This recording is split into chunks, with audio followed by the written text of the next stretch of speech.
今日咱台股受到美国带动，开红盘落尾收伫咧30567点起278点，好，即马台股强滚。国安基金敢会继续护盘？国安基金对去年4月美国总统川普宣布对顶关税进场护盘到达已经279天，这是历来上久。下晡国安基金就开会决议，正式宣告退场。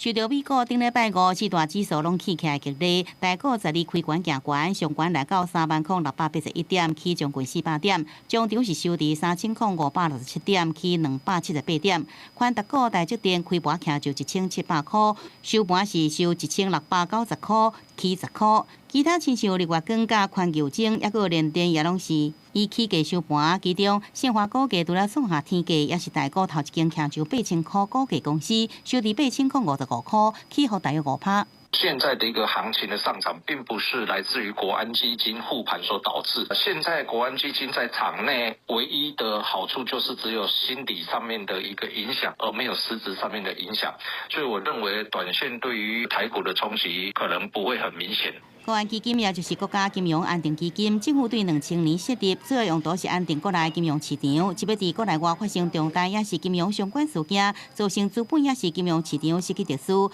国安基金委员会就决议是毋是立场来护盘，观察近几年护盘超过200天历史来看，第6摆是因为人民币也个亚洲货币大卖飞机护盘232天，2020年新冠肺炎也个国际油价大落，也护盘超过200天。 2022年因为经济衰退二路护盘275天，去年4月初九因为台美关税继续护盘到即阵，总共是279天，也创下史上上长护盘的纪录。